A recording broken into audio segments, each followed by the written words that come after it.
Coming up next, deep sea adventure featuring Ed Harris, Mary Elizabeth Mastro-Antonio, and an alien life force in the abyss. It was a machine. It was a machine, but it was alive. It was like High-tech underwater adventure film called The Abyss, and it's really two stories, and we're getting a lot of pictures that have two elements, and they don't blend well together. But one of them, I think, is very good. That's the story of an attempt to remove the nuclear missiles from a sunken atomic submarine. Leading the attempt are a couple of married and feuding undersea oil rig workers, played by Ed Harris and Mary Elizabeth Mastro-Antonio. I was worried about the rig. I've got over 4 years invested in this project. Yeah, you only had 3 years invested in me. Well, you have to have priorities. Underwater, the two of them have to deal with their crew, one of whom is paranoid about both the American and Russian military.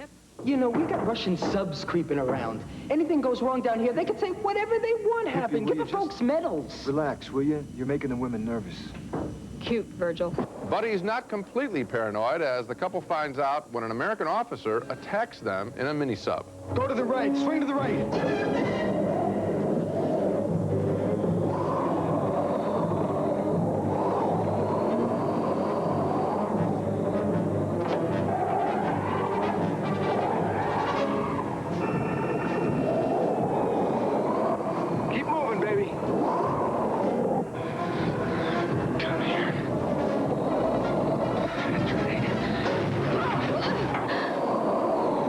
The underwater action is terrific, but the film goes aground when it tries for profundity with a close encounter with an E.T. clone.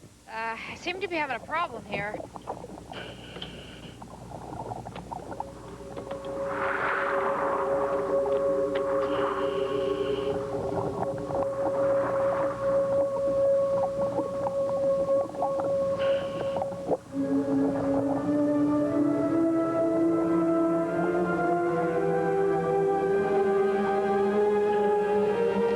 The alien story really splits this movie in two, turning it from a hard-edged drama into a fairy tale that doesn't stand up by comparison with either Close Encounters, E.T., or 2001. Still, I enjoyed the main part of the movie, the claustrophobic tension underwater. I recommend it with a strong reservation about the creature from beyond. I wish they just dumped that whole idea. I didn't mind The Creature from Beyond because it seemed to me that what it gave us was another level of fun for a movie that is basically a lot of fun, and I enjoyed this movie.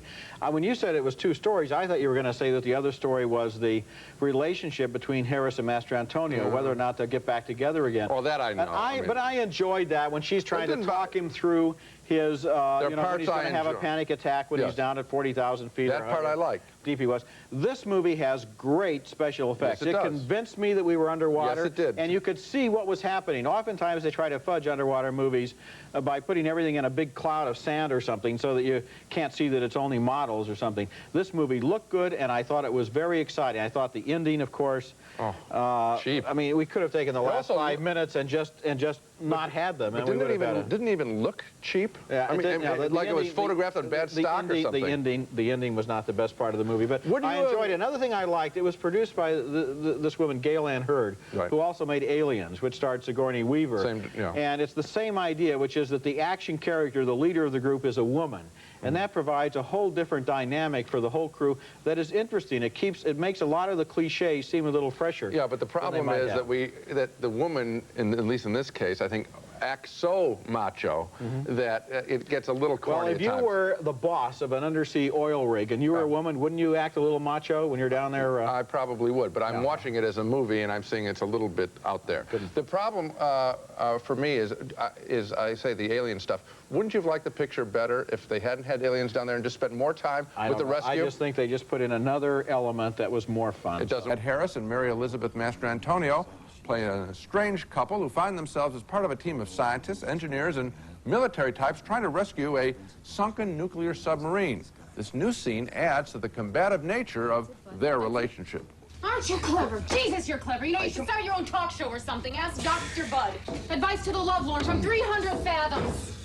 Thank you. Thank you. But The Abyss is much more than a personal story. It is an underwater adventure film with stunning visual effects. It won the Oscar in that category. And here in more new footage, we see a couple of the crew members inspecting the sunken sub for radiation. Coffee, these are the missile hatches, right?